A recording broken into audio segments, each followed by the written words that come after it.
최근 해킹을 당해 이용자의 유심 정보가 유출된 SK텔레콤이 고객에게 공식 사과했습니다. 그래서 실제로 이 노약자분들은 이거를 바꿔야 된다라는 인식조차 하지 못하는 경우가 있습니다. 왜 항상 일이 다 터지고 남들이 문제를 지적하니까 마지못해서 문자나 이런 대응을 하는 걸까?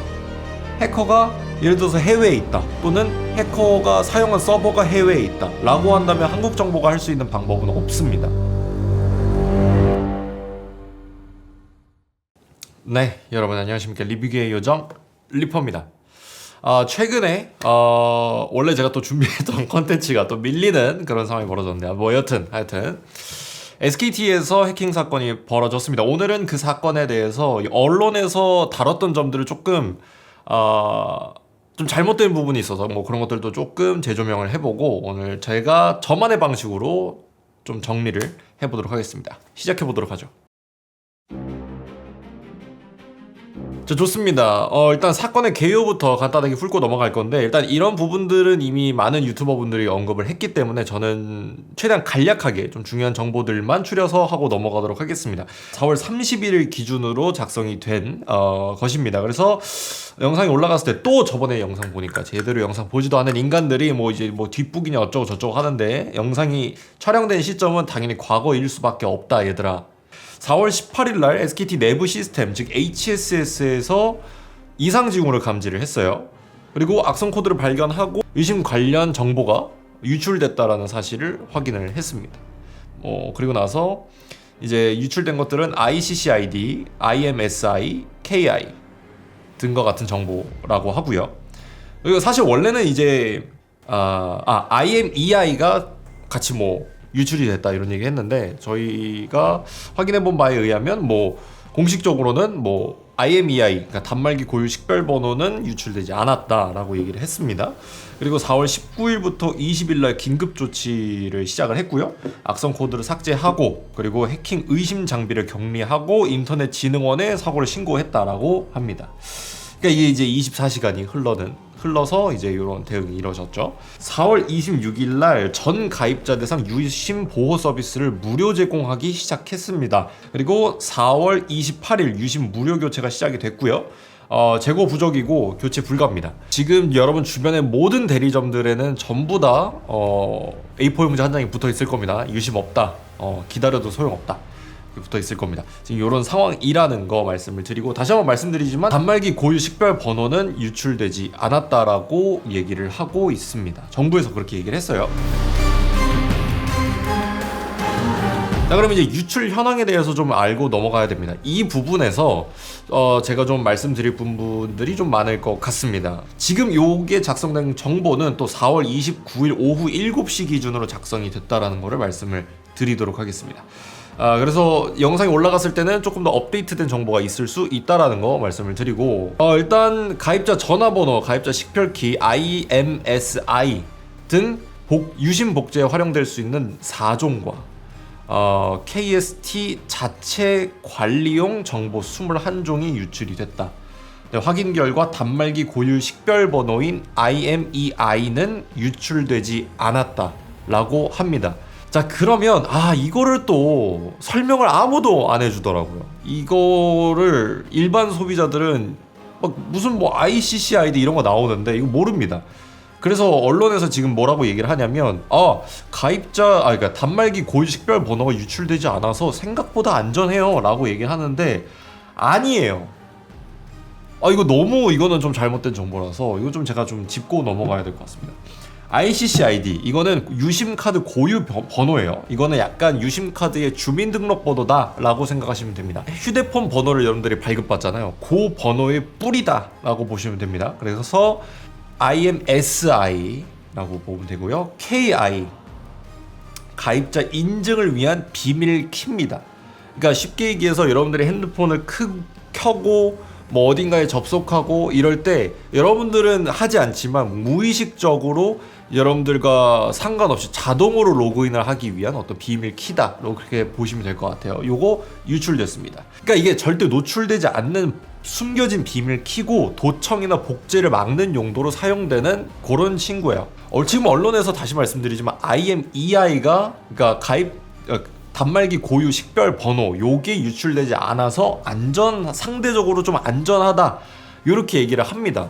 아니에요. 네. 안전하지 않습니다. 그거 왜 그렇게 얘기하는지 모르겠네. 그게 안전했으면 다 이거 유심을 지금 이렇게 난리가 왜 나?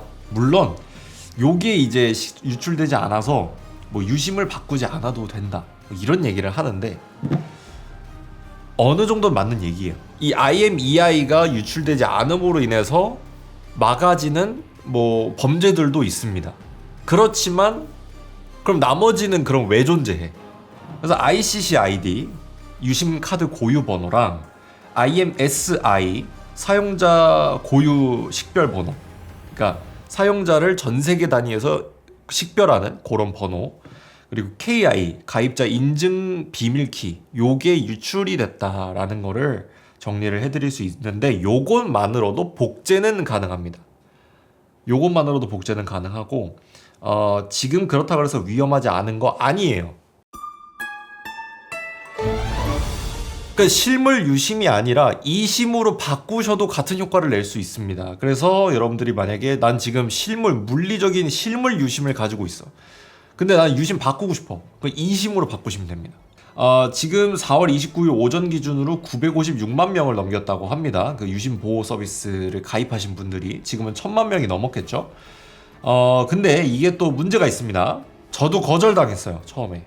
이걸 모르고 있었는데 여러분들이 혹시라도 그 로밍에 가입이 돼 있으신다고 한다면 로밍을 포기하고 가입을 하셔야 됩니다. 그 부분도 여러분들이 좀 유념을 해야 되는 부분인 것 같고요.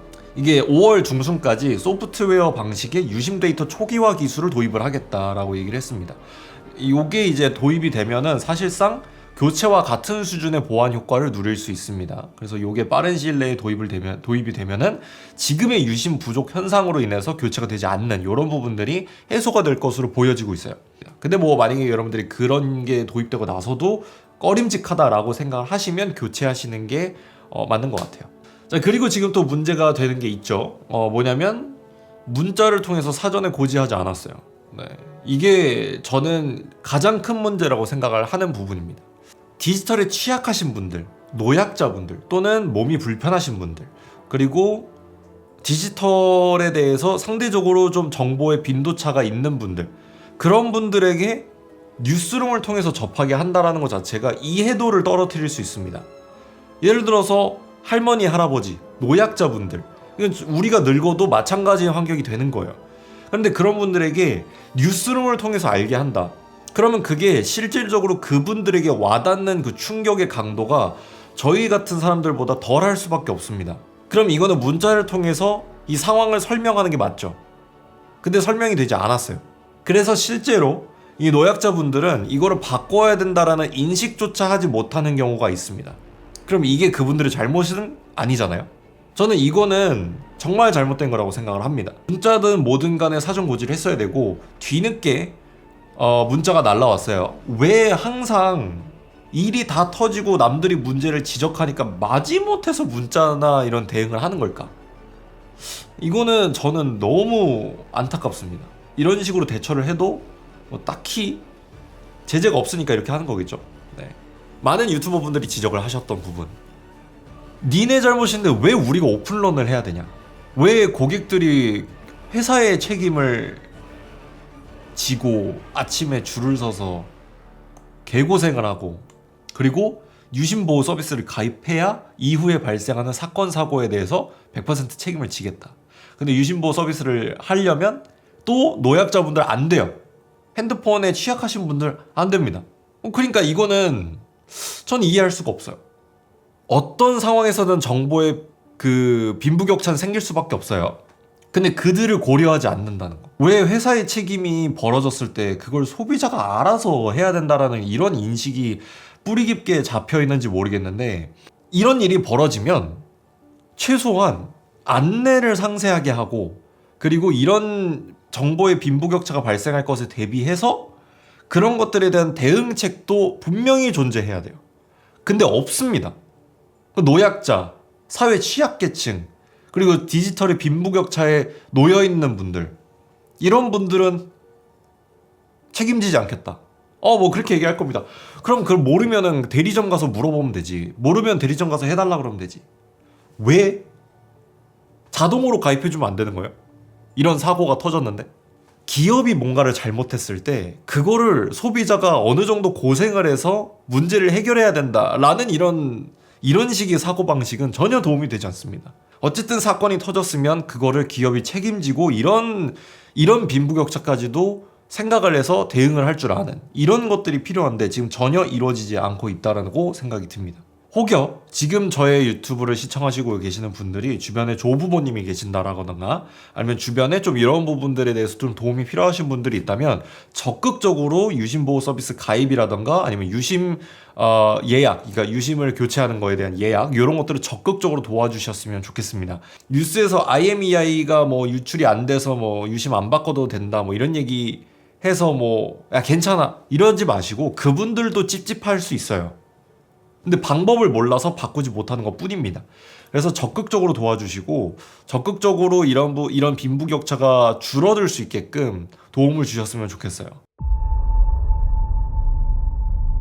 실제로 이 해킹당한 정보를 회수하거나 하는 거 불가능하다라고 얘기를 합니다. 그래서 BPF 도어 계열의 포렌식을 피하도록 설계된 고급 해킹 도구가 사용이 됐다라고 얘기를 하는데 저도 이 부분은 잘 모르지만 이미 다크웹이나 암시장으로 유통되었을 가능성이 크다라고 일단 보고 있어요.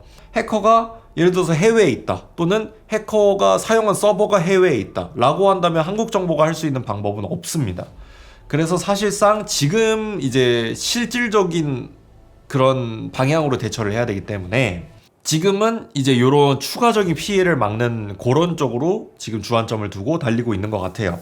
장기적으로 2심 보급의 확대가 늘어날 것으로 보고 있고 2심에 대해서 지금 많은 분들이 지금 좀 이제 돌아가려고 하시고 계신 것 같습니다. 근데 다만 대리점에서 여러분들이 단말기를 구매하셨을 때에는 그냥 가볍게 2심을 핸드폰으로 신청해서 바꿀 수 있지만 그렇지 않은 경우 뭐 자급제를 구매하셨다라거나 그런 경우에는 2심으로 바꾸시기 위해서는 반드시 방문해서 바꾸셔야 된다는 거, 대리점을 방문해서 바꾸셔야 된다는 점, 그 점을 유의하셨으면 좋겠습니다. 그리고 통신 3사가 모두 데이터 최소 수집 정책을 강화할 것으로 보인다라고 얘기를 하고 있어요. 그러니까 데이터를 너무 많이 가지고 있으니까 털려도 너무 많은 게 털리는 거야. 그래서 이걸 이제 최소한의 필요 정보만 앞으로 수집할 것으로 예상을 하고 있습니다. 언론에서 말하는 바와 다르게 IMSI와 KI 정보를 기반으로 복제 유심을 만들 수는 있어요. 그래서 계좌를 탈취하거나 각종 서비스 계정, 뭐 네이버, 카카오, 뭐 다음, 뭐 요런 서비스 계정, 그런 계정들이 탈취될 수 있습니다. 그리고 사칭 발생할 수 있고 그거에 따른 명의 도용 범죄 생길 수 있어요. 유심 굳이 바꿀 필요 없지만 찝찝하면 바꿔라 이렇게 얘기하는데 바꾸세요. 절대 안전 상황 아니고 왜 그렇게 언론에서 얘기하는지 전혀 이해할 수 없어요. 문자로 또는 어떤 형식으로든 간에 재부팅하라는 얘기가 나올 수 있습니다. 그거 범죄고 재부팅하는 순간 핸드폰이 먹통이 되고 그 복제 유심을 낀 핸드폰이 활성화될 가능성이 있다라고 얘기를 하고 있어요. 그래서 여러분들이 만약에 그런 문제를 받았다, 절대 핸드폰 끄지 마시고 제가 생각하기에는 경찰에 신고하시거나 또 그 대리점을 찾아가셔서 알맞는 대응을 하시는 게 좋을 것 같습니다. 그리고 또 하나, 휴대폰 안에 민감 정보가 들어있다. 예를 들어서 뭐 여권 사진, 뭐 주민등록증 사진, 통장 사본, 뭐 이런 식으로 개인정보, 민감정보에 해당하는 것들, 그런 것들이 있다라고 한다면 일단 지우시기를 권장합니다. 핸드폰을 신뢰하지 않으시는 게 지금은 좋을 것 같다. 오늘 영상 도움이 되셨다면 구독과 좋아요 부탁드리도록 할 거예요. 저는 다음 이 시간에 더욱더 좋은 컨텐츠로 여러분들을 찾아뵙도록 하겠습니다. 감사합니다. 르포였습니다. 안녕!